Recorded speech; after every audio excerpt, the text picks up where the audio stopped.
अच्छा सर, अब आते हैं उस क्योंकि ये जो वॉल स्ट्रीट जर्नल ने जो स्टोरी दिया है कि ईरान ने जो है वो पाकिस्तान के अंदर मुज़ाकरात से इनकार कर दिया है, तो क्या आपके पास तफसीलात हैं सब? देखिए, ईरान ने मुतलकन में मेरे जितने प्रोग्राम थे मैंने ये डिटेल बयान की थी। उस वक्त बड़े बड़े हमारे एनालिस्ट जो है ना, मैं वो कतई कलामी की माजरत, कतई कलामी की माजरत, मैं एक चीज़ बता दूं। मैंने आपसे पूछा था और जब मैंने आपको कॉल की, मैंने कहा जी ये खबरें आ रही हैं कि अमरीकी पहुंच रहे हैं पाकिस्तान में, बल्कि यहाँ तक खबरें आ गई कि अमरीकी पहुंच चुके हैं और कोई बातचीत शुरू हो गई है और ईरान भी उसका हिस्सा होगा। तो मैंने आपको कॉल की, मैंने कहा सर ये खबरें चल रही हैं, तो आपने मुझे कहा कि पूरे वसूख से इसकी तरदीद कर दो, बगैर किसी से बात की तरदीद कर दो। उसकी वजह आपने ये बताई थी कि ईरान जब भी बातचीत करेगा ओपन करेगा, बता के करेगा, उसकी शराइत ओपन होंगी, वो छुप के मुज़ाकरात नहीं करेगा, वो खुफिया अपनी टीमें नहीं भेजेगा। जब भी वो मुज़ाकरात करेगा दुनिया को बताकर करेगा कि हाँ हम मुज़ाकरात कर रहे हैं, फलां मुल्क में कर रहे हैं, फलां जगह पे कर रहे हैं, ये हमारे मुज़ाकरात कार हैं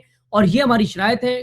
खुफिया तौर पर छुप कर ईरान कोई बातचीत नहीं करेगा। ऐसा नहीं होगा कि पाकिस्तान में उनकी कोई टीम पहुंची हुई होगी और किसी को पता भी नहीं होगा कि ईरान जो है यहाँ पे बातचीत कर रहा है। ये आपने मुझे कहा था। बिल्कुल सिद्दीक जान, आप एब्सोल्युटली राइट हैं। और क्या बताएं, ये साबित हुआ है कि नहीं हुआ। और बिल्कुल उस वक्त कहा था कि उनकी प्री कंडीशंस है, जब तक ये प्री कंडीशंस नहीं होगी मुज़ाकराती अमल शुरू नहीं होगा। मैंने कहा था जंग बिलाखिर कहीं ना कहीं मुज़ाकरात होते हैं, और ईरान जो है वो मुज़ाकरात के अमल से पीछे नहीं हटता है। लेकिन करंटली इस वक्त मुज़ाकरात नहीं हो रहे हैं, और वो आपने देखा ये मुज़ाकरात आपस में हो रहे थे इन चार ममालिक के। और ईरान का पाकिस्तान के बारे में ही सिर्फ रवैया अच्छा है, ये भी मैं आपको बताऊं। इन चार में से सिर्फ, क्योंकि नंबर एक तुर्की नेटो कंट्री, और नेटो कंट्री बिलाखिर नेटो अलायंस जो है वो अमेरिकन लेड है। दो जो इजिप्ट है, मिस्र है, इसका बहुत ही आप कह लें कि मनफी किरदार रहा है गजा के ब्लॉकेट के अंदर। उन्होंने रफा क्रॉसिंग नहीं खोली, और गजा के मजलूमों को मरवाने में उनका पूरा किरदार है। तीसरा जो पार्टनर था वो खुद केएसए है, और आपने देखा होगा कि केएसए किस तरह उनके किंग्स एयरबेस के ऊपर ईरान ने उनके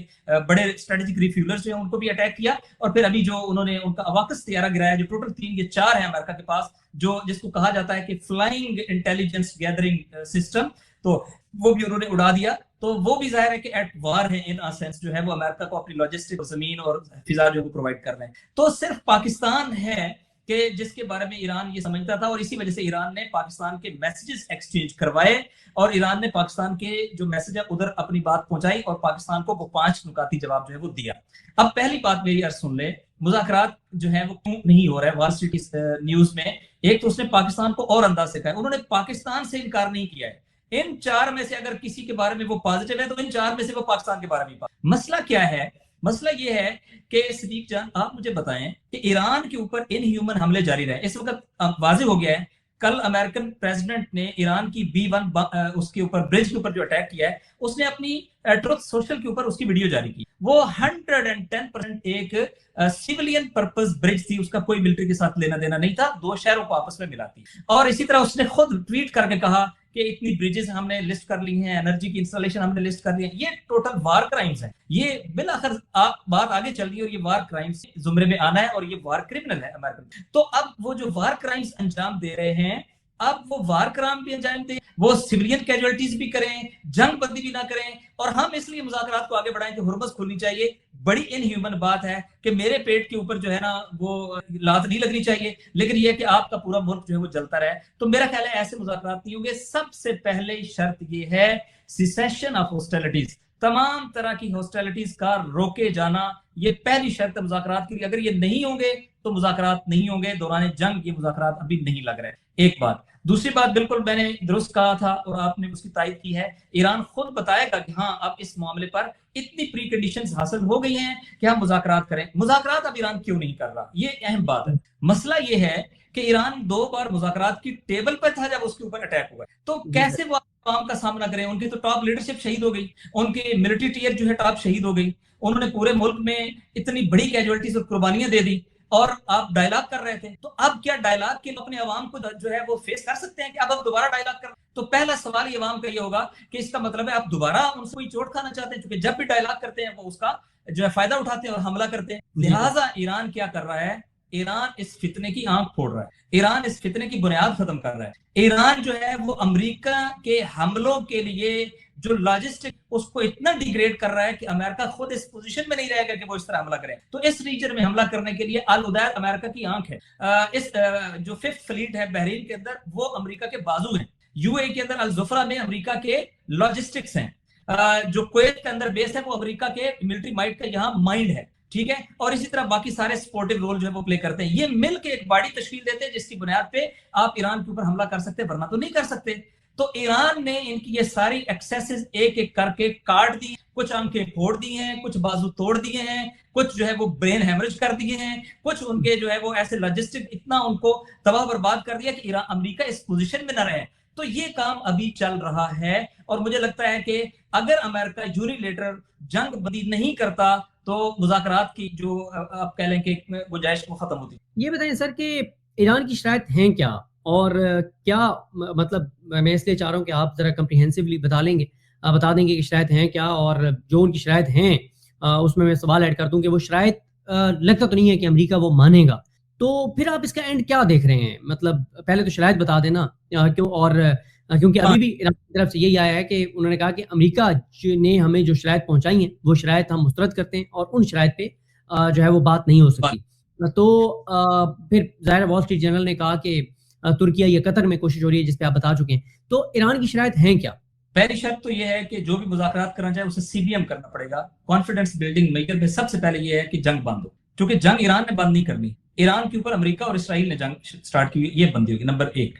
नंबर दो, ईरान इन आइसोलेशन कोई डील नहीं करेगा। जो भी बातचीत थी वो इंक्लूसिव होगी। जब मैं इंक्लूसिव कह रहा हूं तो इसका मतलब है वो यमन, लेबनान और इराक के मुजामती ग्रोहों को इंक्लूड करते हुए होगी, ये कलेक्टिव होगी, ये अकेले नहीं होगी। दो, तीन, ईरान इस जंग की दोबारा रिज्यूम की गारंटी मांगेगा कि रिज्यूम नहीं करेंगे तो इसकी क्या गारंटी है, क्या श्योरिटी है कि दोबारा रिज्यूम नहीं करेंगे जैसे पहले के दौरान जंगें शुरू हुई। तीन, चौथा यह है कि ईरान जो है वो कंपनसेशन डिमांड कर रहा है, और कंपनसेशन में ये नहीं है कि कंपनसेशन आप पहले दे देंगे तो मुज़ाकरात होगा, लेकिन आप प्रिंसिपल एग्री करेंगे।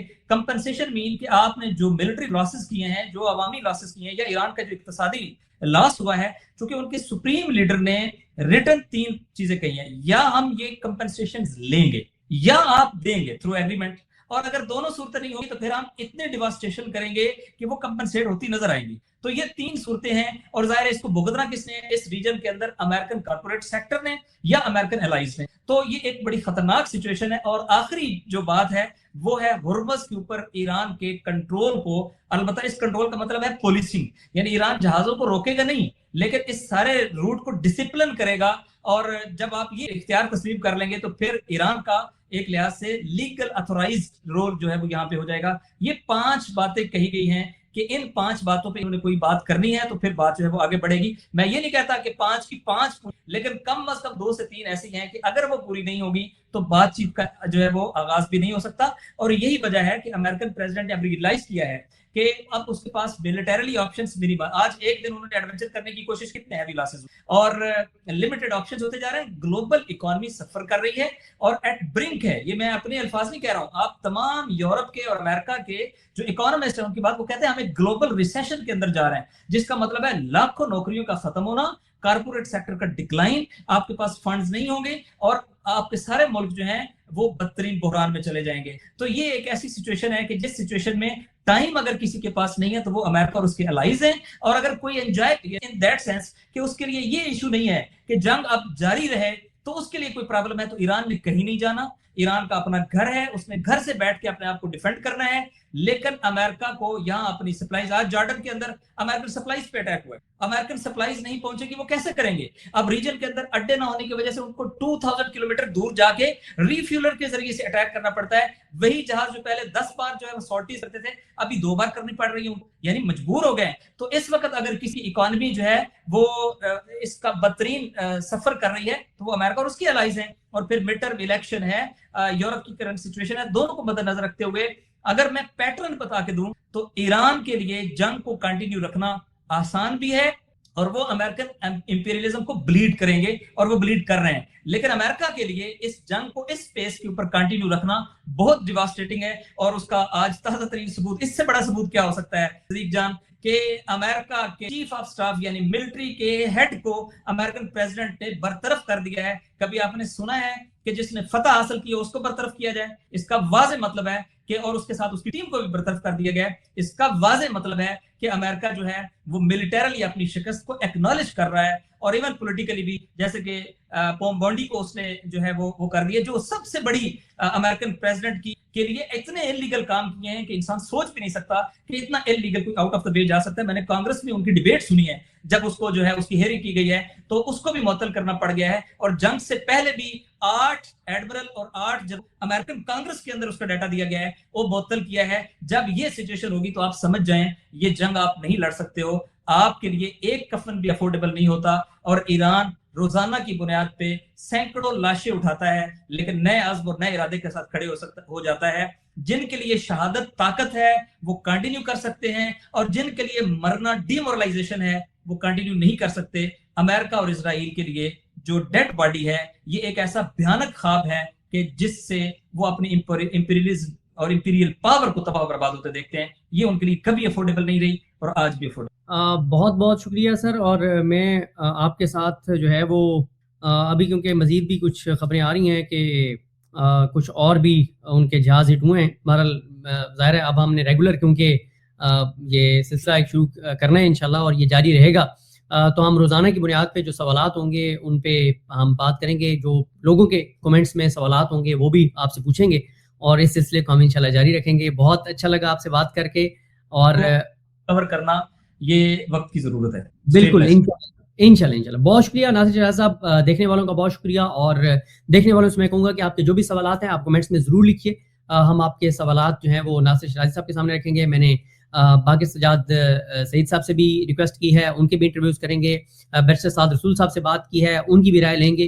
तो मैंने कहा मैं तो इसमें नालायक हूँ इन इंटरनेशनल अफेयर्स में, तो चलें जो एक्सपर्ट्स हैं उनसे मैं बात करूँ और लोगों के सामने उनका तजिया रखूँ और इन्फॉर्मेशन रखूँ। हमें अपनी दुआ में याद रखें। अल्लाह हाफिज़।